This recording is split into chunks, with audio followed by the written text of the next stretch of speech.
നിയമ ഉപദേശങ്ങൾ പാർട്ട് 4. പ്രാർത്ഥന. പ്രാർത്ഥന എന്നാൽ ദൈവത്തോടുള്ള യാചന അഥവാ അപേക്ഷ എന്നൊക്കെയും നമുക്ക് ചിന്തിക്കാം. നാം പ്രാർത്ഥനയ്ക്കായി ഇരിക്കുമ്പോൾ ചില കാര്യാദികൾ ശ്രദ്ധിക്കേണ്ടത് ആവശ്യമാണ്. ആവശ്യബോധത്തോടും ഐക്യമത്യത്തോടും നാം പ്രാർത്ഥിക്കണം. അധരങ്ങളിൽ നിന്നുള്ള ജൽപ്പനങ്ങളാകാതെ റോമർ 8:26 പൗലോസ് പറയപ്പെടുന്നത് പോലെ ആത്മാവ് തന്നെ ഇച്ഛിച്ചുകൂടാത്ത ഞെരുക്കങ്ങളാൽ നാം പ്രാർത്ഥിക്കണം.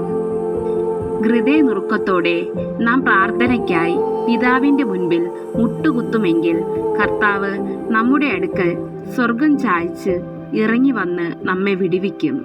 ഭൂമിയിൽ വെച്ച് 2 പേർ ഐക്യമത്യത്തോടെ എന്ത് യാചിച്ചാലും നാഥൻ അത് നമുക്കായി നൽകുമെന്ന് മത്തായി 18:19 പറയപ്പെടുന്നുവല്ലോ.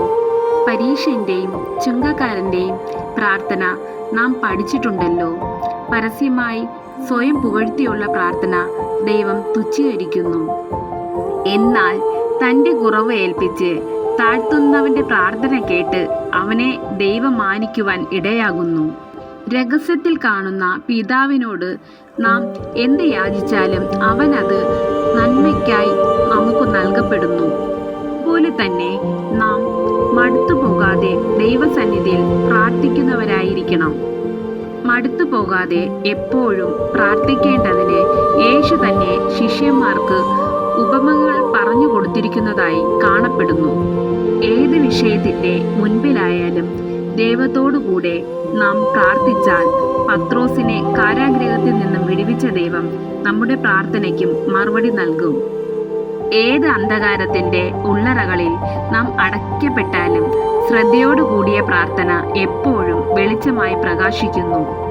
യാക്കോബ് 5:13-14 പറയപ്പെടുന്നത് പോലെ നാം കഷ്ടതയിലാകുമ്പോൾ പ്രാർത്ഥിക്കുന്നവരായിരിക്കണം. സഭയിലെ മൂപ്പന്മാർ വന്ന് എണ്ണ പൂശി അവനായി പ്രാർത്ഥിക്കട്ടെ, എന്നാൽ അവന് സൗഖ്യം വരും. ഈ വചനത്തിലൂടെ ദൈവം ഏതൊരവസ്ഥയിലും നമ്മുടെ പ്രാർത്ഥനയ്ക്ക് ചെവി ചായ്ക്കുവാൻ ശക്തനെന്ന ബോധം നമുക്കുണ്ടായിരിക്കണം. ഒരു ദൈവ പൈതലിൻ്റെ വിജയകരമായ ജീവിതത്തിന് ഏറ്റവും മുതൽക്കൂട്ടായി മാറുന്നവയാണ് നമുക്കായി നൽകപ്പെട്ട ഈ ഉപദേശ സത്യങ്ങൾ.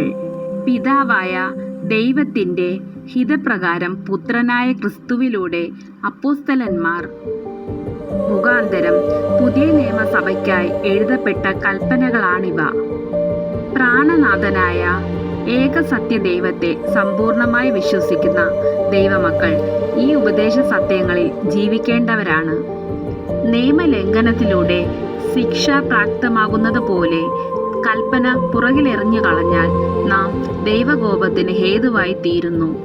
സഭ അടിസ്ഥാനത്തിൽ നിലനിൽക്കുന്ന നാം ഓരോരുത്തരും നാഥൻ നമുക്കായി നൽകപ്പെട്ട ഉപദേശ രഹസ്യങ്ങളെ പാലിക്കുന്നവരായിരിക്കണം.